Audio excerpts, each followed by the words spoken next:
Good evening, folks. How are you?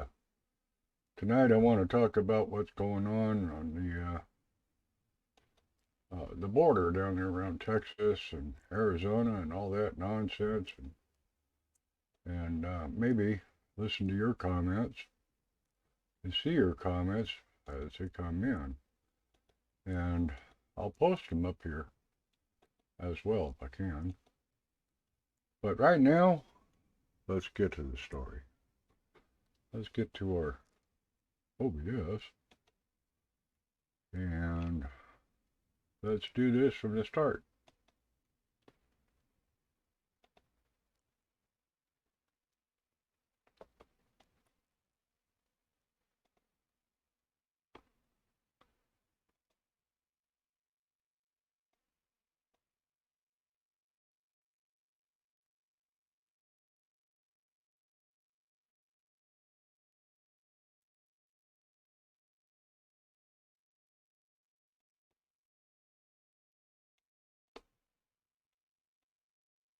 And here we are. Good evening, folks. It's me again. Alright, now I'm going to take this, I'm going to slide that out of my way so I can do the rest of this nonsense that I got to do. Alright, our topic, like I said, is the border issue. What's going on? You've seen it in the news, you've heard it on the radios, and it's become such a prolific problem that everybody's been covering it. And I want to kind of touch bases with everybody tonight and just kind of go over what I feel like. And I know if I feel this bad, a lot of you may also. And your comments are more than welcome. You know, if you want to join us and partake in a conversation here, feel free to do so. So, like I said, I'm going to share a few of the highlights that I found in an article today from the Cato Institute, and it was posted today, written by Alex Norostas, where he said the following item, and this I thought was rather apropos for what's going on. The U.S. Border Patrol had over 6.3 million encounters with illegal immigrants, illegal immigrant border crossers from the beginning of the Biden administration. Now, I'm not putting down anybody. That's not my issue. This is a non-political thing. It is a straight fact thing. Since early January 21, January 2021 through December 2023. That's almost 4 million of those encounters, or at least 58% of them, were in the border sector that is partially in Texas. In addition to that, the Department of Homeland Security estimated that there's 1.6 to 1.8 million, and that's with an M, not a B, but an M, illegal aliens, illegal immigrants, call it what you want, that got away. They bolted through the fence and made it in. They're known as gotaways. And they entered without being apprehended by the Border Patrol. That's a huge number, and it means it's 1,000 people a day, roughly, coming through that border. He further explained that the Border Patrol processes large numbers of illegal border crossers who are allowed to come through the United States, many of whom ask for asylum under the current law. Many of those coming illegally are also into the United States are cited. They're basically given a ticket with a notice to appear in court, or an NTA, similar to what you would get for a traffic violation. It's a promissory note, says you're going to be there. And this court would be in front of an immigration judge while they're on parole. In the fiscal year of 2023, last year, the Border Patrol released, you ready for this? 908,788 migrants on parole or with an NTA, and transferred an additional 372,018 people. That's 327, 018 to the other federal agencies, like prison, county jail, whatever the case may be, the holding center. For a total of, and this number like to flip me out, 1,280,806 people that are scattered to the sanctuary cities. Because they're loaded up on buses and they're taken free of charge to whatever city they want to go to. San Francisco, LA, New York. And right now, New York is screaming, we are being overrun. San Francisco is screaming, they're being overrun. The immigration court backlog is currently standing at about 3.3 million people. That's going to be a long time before anybody gets into a courtroom. More than 10 times more than in 2012. And I just wanted to take and ask you guys a moment here and make a comment and share and tell me what you think. Now's the time to do it. This involves everybody in the United States. And this is your opportunity to voice your opinion and get an idea and get some conversation going. Well, that being said, let those numbers sink in for a little bit. 3.3 million are running around in the United States. That's the population of a small city. That's scary. Now, that means these migrants are going to be waiting, working, and living in the United States for a long, long time. And many won't leave, even if the court orders them to go. The U.S. has had a huge homeless problem in just about every city and small town over the years. And now they're being faced with being overrun by illegal migration people to the United States. Most cities are already overrun and they can't handle it. New York and San Francisco and LA were declared the sanctuary cities, just to name a few. And they fast saw an uptick in the increase of street people and street crime and the homeless encampments that were popping up on just about every street and every corner within the city. And now they're taking over the local suburban areas and the neighborhoods as well. Now, we could go on and on about that alone, but you're getting the idea of where we're at. These kids, these adults, and these people in general get free food, free medical, and other things that are being handed to them and handing to the migrants thanks to our tax dollars. And in support of that, the non-government organizations, people like St. Vincent de Paul, Salvation Army, the food kitchens, all these people are lifting them up, not helping them. So now we have, I gotta get down here. Hang on a second. There we go. We have this issue that's coming up in every city. You know, the city can't handle the trash as it is.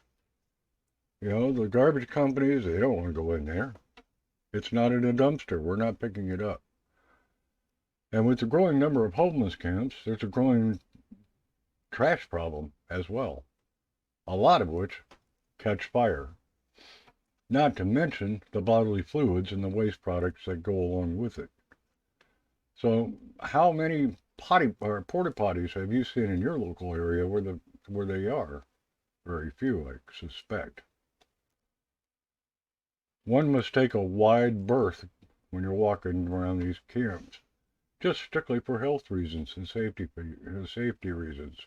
God only knows what he's stepping into, or who's going to come out of a tent with a weapon in their hand. It's no longer just the occasional gum spot on the sidewalk like it was in the 60s and 70s. More often, people are forced to simply avoid the area completely for a variety of reasons. And dink. It's becoming fast an epidemic, and we are having major issues.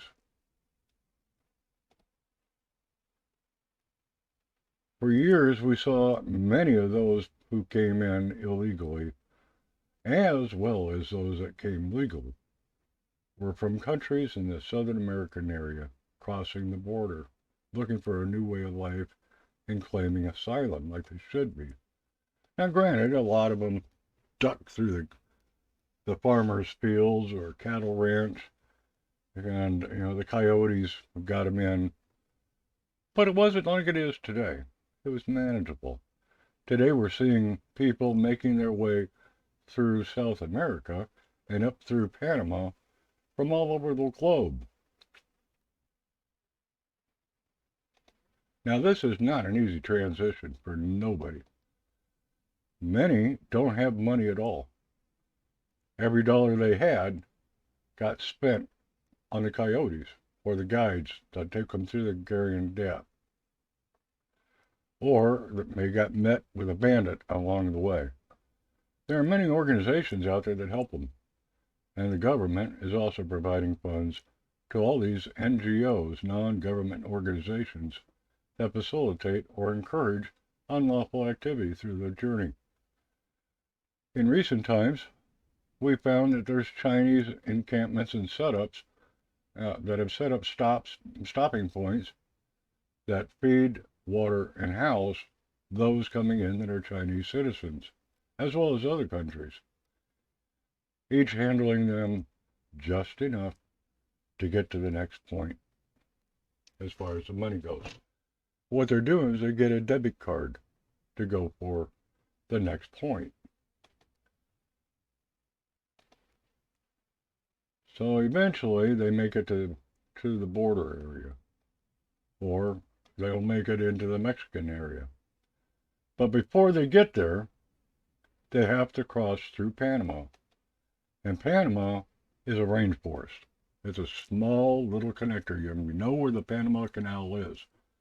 Well, this forest area that they're going through is just north of the Panama Canal, and it's called the Darien Gap. It is one of the most deadliest areas. It's dangerous, and the route through Panama many don't make it out of the jungle. Between the constant rain, hence the rainforest, and the wildlife there, the bandits with the guns that are always ready to pounce, and the Panamanian side, in stark contrast, is a mountainous rainforest. I mean, we're talking serious mountain here, with the terrain reaching from 197 feet above sea level. Okay, that's not bad. In the valley area, to a whopping 6,053 feet.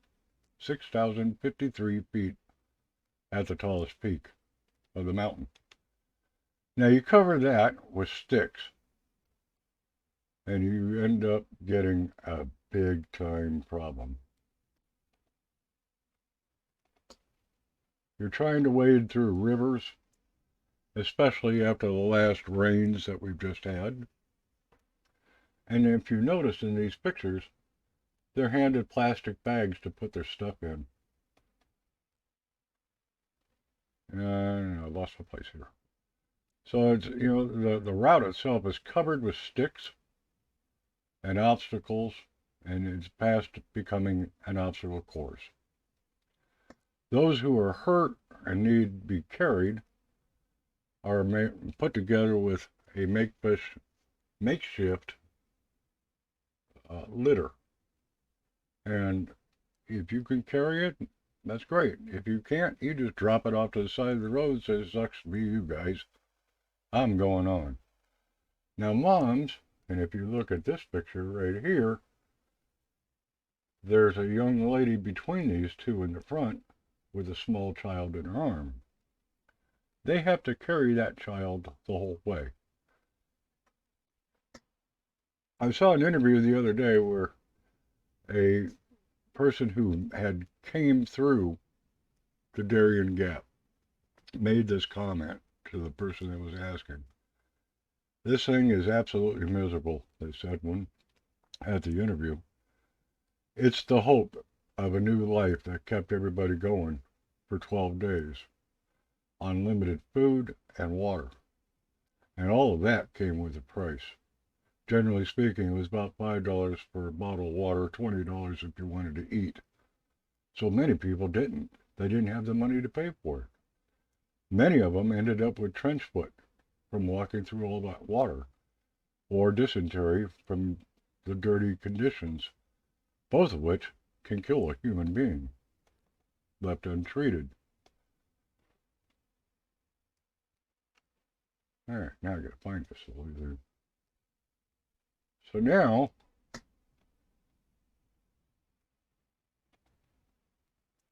you get out of the water area and you start to climb uphill. The path through Panama and the Darien Gap has been used so much and so often over the years, they've actually cut trenches into it. And this is the best route. Just imagine what the worst one is, because the worst one is where those who cannot afford to go will use. It's a muddy mess. It's wet. It's humid. It's hot. It's icky and sticky. It's got critters that are sitting in snakes, like snakes sitting in the trees that will kill you in a minute. You've got panthers running around. You name it, it's out there. The hills have become a death trap, not only by the animal, but by the human. But today it's gotten to be much more involved. Big time, much more involved. It's no longer South America.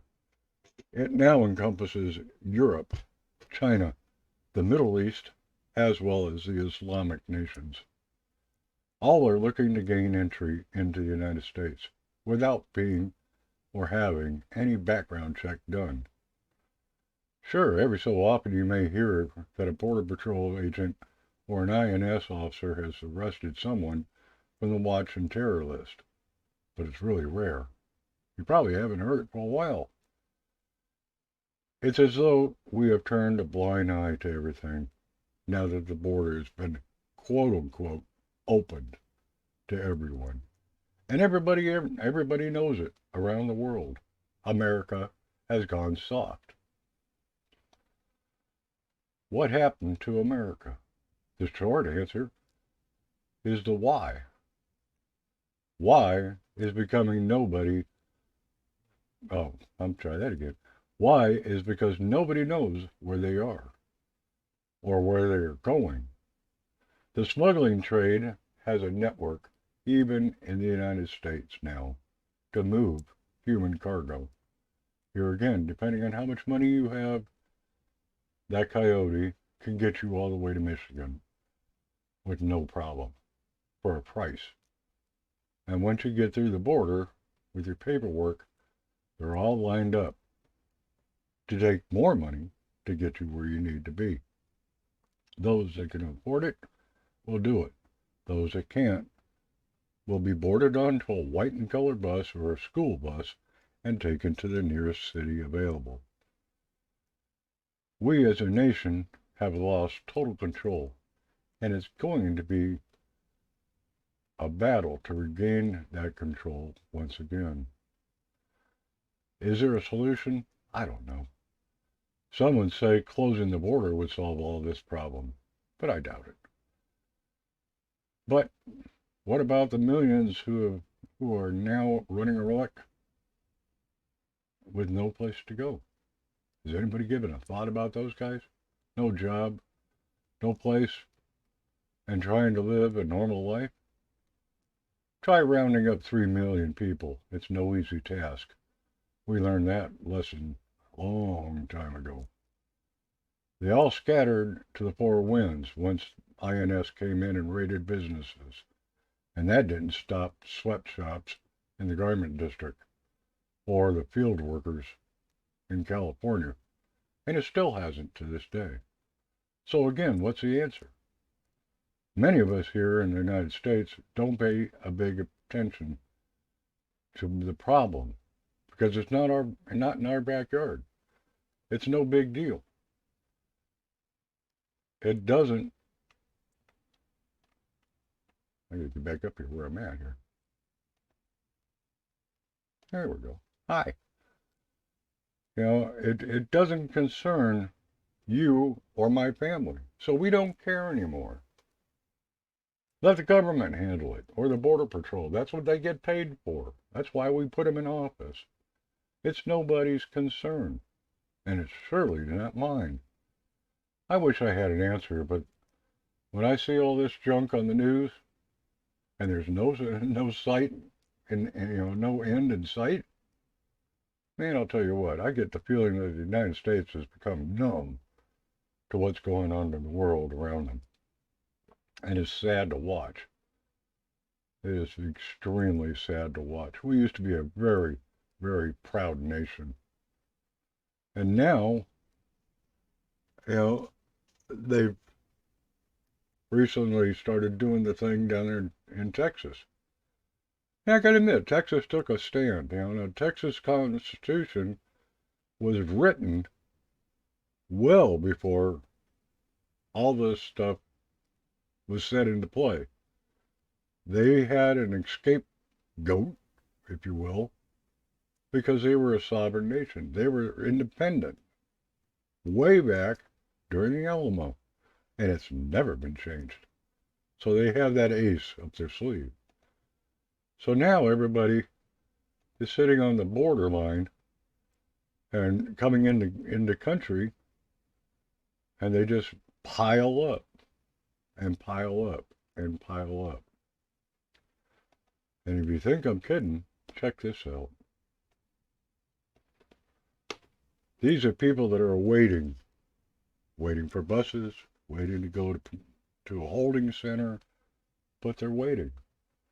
And when you look at this line of people, it stretches as far as the eye can see, to the tune of 1 million people a day walking through the border. That's scary. So what's the answer, you ask? Funny you should ask that question. Recently, and I mean very recently, like this week, there's been talk about an HR building, House of Representatives. HR Bill 2. This is the law that was set in play years ago that tell police officers, border agents, customs, Homeland Security exactly what they can and cannot do when it comes to migrants. Well, our Congress and their bright idea here, now they want to recreate a whole new standard. And according to many different news outlets, this bill is not going to pass. No way. Now, I'm not going to mention names, but some people are calling parties in Congress saying, hey, don't do this. Let's stretch this out. This is an ongoing battle. The longer we can play this out, the better the numbers will be, yada, yada, yada.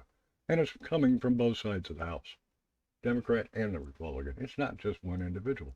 They're all doing it. It's called politics. You give me something, I'll give you something. And it sounds good on news. Well, I'm going to do this. I will do this, but, y'all got to do that. Once you do that, then I'll do this. Sounds familiar, doesn't it? The problem is, and always has been, a political hot topic, especially during election years. It never fails. Last time we had to argue with the Mexican government. Look, dude, we can't keep these people up here. You're going to have to move them back down. And they got stuck with them. And they didn't like that, and that became an issue.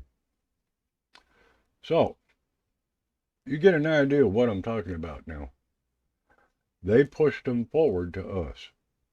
Well, let me tell you something. Did you know that with all of this going on, we are in the midst of a government shutdown? Go figure. Yet again. One more time. Remember, they passed that bill to push it back to January? Well, guess what? It's now January. So, what did they do? Congress passed a short-term funding extension, go figure, averting a partial shutdown at the end of the week after lawmakers raced the clock ahead of the key Friday deadline this week. The bill will now be sent to the president to be signed into law, but major challenges still lay ahead. Lawmakers must now attempt to pass a series of full-year spending bills before the new March deadline, a painstaking process with a wide array of political landmines. So this is going to be really interesting to watch. It's staggering to think about all this. And if you want to know more, then check out any major newsstand or an agency online, as this is a major issue right now that are making the headlines. What is the real solution for the border? Are there ever going to be a real solution? What are your thoughts? You tell me. I love hearing from you guys out there, so share your thoughts in the comments below. And if you like this type of content, be sure to subscribe to our channel as well as our YouTube channel and join us with a friend request. Or simply just click the like button to show your support and love and to let me know that you were here. Remember, a good discussion starts with you. So until next time, be safe, be kind, and be kind to one another. Thanks for being here.